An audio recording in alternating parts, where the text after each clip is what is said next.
ভিডিওটি দেখলে বোঝা যাচ্ছে যে শিক্ষা ব্যবস্থার কতটুকু উন্নতি হয়েছে না হয়েছে। এই যে দীপুমণি, ফিটনেসবিহীন বিএনপি, লাইসেন্সবিহীন জামাত আর মেয়াদ উত্তীর্ণ এইসব ঐক্যফ্রন্ট, যুক্তফ্রন্ট, এইসব তথাকথিত বাপে তাড়ানো মায়ে খেদানো নেতৃবৃন্দ, জনগণ প্রত্যাখ্যাত নেতৃবৃন্দ, তাদেরকে দিয়ে বাংলাদেশের উন্নয়ন, অগ্রযাত্রা, গণতন্ত্র কোনোদিনও নিরাপদে মহাসড়কে চলতে পারে না।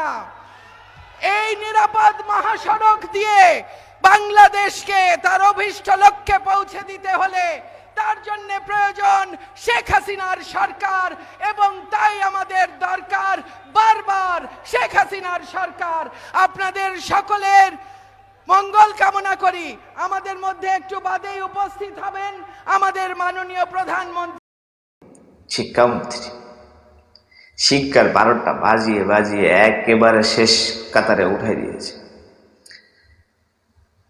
এই যে মানুষগুলো দেখা যাচ্ছে ভিডিওতে, কিড়িং কিড়িং সাইকেল চালায়, ব্যাং ব্যাং ছাতা ধরতেছে, প্রত্যেকটা মানুষ শিক্ষিত এবং একজন টিচার।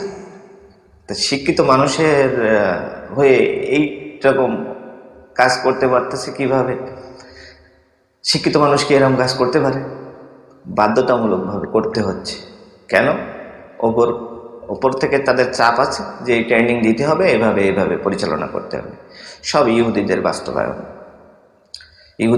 ইহুদিদের কালচার এখন বর্তমানে বাংলাদেশ তুলে ধরতেছে। এখানে ইসলামিক কোনো মাইন্ড কিছু রাখবে না, এরকম একটা সিস্টেম করছিল। কিন্তু রাখে আল্লাহ মারেকে, আর মারে আল্লাহ রাখেকে, সেটা এখন বর্তমান পরিস্থিতি। যে সিস্টেমটা চালু করছিল, এই যে ভিডিওটা মাধ্যম দিয়ে দেখতে পাচ্ছেন যে এই কিড়িং কিড়িং ব্যাং ব্যাং, যদি আজকে এই সিস্টেমটা চালু হয়ে যেত তাহলে শিক্ষা ব্যবস্থা কোথায় গিয়ে দাঁড়াতো বুঝতে তো পারতেছেন। যেখানে প্রধানমন্ত্রী ভালোভাবে ছড়াটা বলতে পারেননি, ছোট্ট একটা ছড়া, আমাদের ছোট নদী চলে বাঁকে বাঁকে, এই ছড়াটা বলতে পারেননি। হাস্যকর বিষয় আসলে। যাই হোক, শিক্ষা ব্যবস্থা খুবই অবনতি, যেহেতু বিশেষ করে যে মাদ্রাসাগুলো ছিল, মাদ্রাসার পরে খুবই অত্যাচার করা হয়েছে। এমনকি শিক্ষকদের বেতনও বন্ধ করে দেওয়া হয়েছিল কিছু কিছু জায়গায়। একটি প্রাইমারিতে একজন ভদ্রলোক দেখলাম সাংবাদিকতা, তিনি গিয়ে ভিডিও করতেছেন যে সেখানে ইসলামিক যে একটা সাবজেক্ট আছে, ইসলাম শিক্ষা, এই সাবজেক্টটা একজন হিন্দু টিচার নেয়, সম্ভবত কুড়িগ্রাম না কোন গ্রামে, এটা যাই হোক আমি ক্লিয়ার নিই না, দেখছিলাম ভিডিওতে। তো এরকম যদি একজন হিন্দু মানুষ যদি ইসলাম শিক্ষা নেয়, তাকে প্রশ্ন করা হলো যে আপনি নেন কেন? কয় টিচার নাই তাই আমি নেই। এরকম আর কি। তো এরকম অসংখ্য মানে শিক্ষা ব্যবস্থার মধ্যে দুর্নীতি ঢুকে গিয়েছিল, যার কারণে আজকে এই শিক্ষার অবনতি হয়েছে কি এ হয়েছে আপনারা বুঝতে পারতেছেন। দ্বিতীয় কথা, শিক্ষা ব্যবস্থা অটো পাস সিস্টেম করছিল। এই অটো পাস করার পরে কি হলো? পোলাপানের হাতে ডিজিটাল একটা করে ফোন ধরিয়ে দিল। তারা কি করবে? এতে অনলাইনে করে প্রশ্ন সার্চ করে দেখে পরীক্ষা দিবে। এইটা দেওয়ার পরে TikTok, Facebook, imo, WhatsApp, Messenger, Viber দিয়ে পুরা ছেলেপেলে মাথাটা খেয়ে ফেলাইছে। এখন তারা কি করে? পাবজি, ফ্রি ফায়ার গেম খেলে। এই গেম প্রেম খেলে পুরা সমাজটাকে একেবারে নষ্ট করে ফেলে। আগে কি মনে মনে দেখছেন ছেলেপেলে ধরে এরকম করে মোবাইল টিপতে মার মার মার মার? এখন প্রত্যেকটা মোড়ে মোড়ে, ওই বাড়িতে, ঘরে বসে বসে এই সমস্ত করে। কেউ কিছু কইলে বাপ মা যদি একটু শাসন করে, হয় বিষ খায়, নাইলে গলায় দড়ি দেয়, এই সমস্ত হয় দিকে।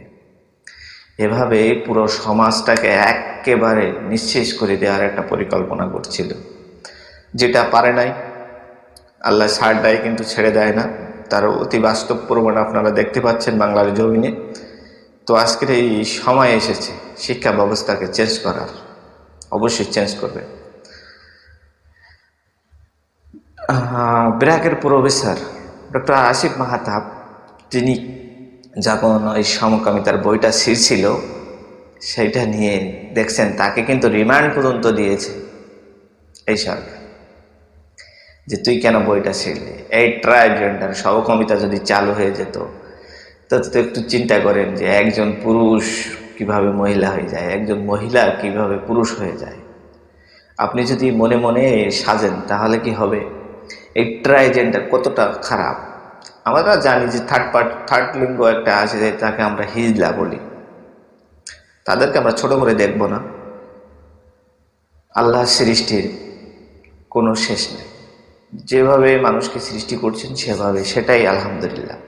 তাদের ওইভাবেই সৃষ্টি করেছেন, এই জন্য তাদেরকে আমরা ছোট করে দেখব না। কিন্তু তাদের যে একটা বৈষম্য, তাদের একটা সৃষ্টি, হিজলারা এখন পর্যন্ত চেয়ারম্যানও হয়েছে দেখছেন, তারাও কিন্তু ক্ষমতা চাচ্ছে, তারাও এ অধিকার চাচ্ছে। অবশ্যই চাবে না কেন, কিন্তু হিজলা ঠিক আছে, তারা থার্ড লিঙ্গ, কিন্তু আপনি ট্রাইজেন্ডার, যে একজন পুরুষ হঠাৎ করে আপনি মেয়ে হয়ে যাচ্ছে, শরীর থেকে শরীরের গর্ভে চলে যাচ্ছে, এরকম অসংখ্য আছে। সব হয়েছে এই শিক্ষা ব্যবস্থা থেকে। এই শিক্ষা ব্যবস্থাকে অবশ্যই সোজা করতে হবে। যদি আজকের এই নাচানাচি ভিডিও চালু হয়ে যেত ব্যাং তাহলে পুরো শিক্ষাটাকে একেবারে নষ্ট হয়ে যেত। তো আমরা সবাই এই থেকে সচেতন থাকি যাতে এইরকম ধরনের কাজ না হতে পারে। এখন নতুন সরকার গঠন হয়েছে, ডক্টর মোহাম্মদ ইউনূস সাহেব, তিনি এই বিষয়টাকে গুরুত্ব দিবেন, এটাই আমাদের আহ্বান।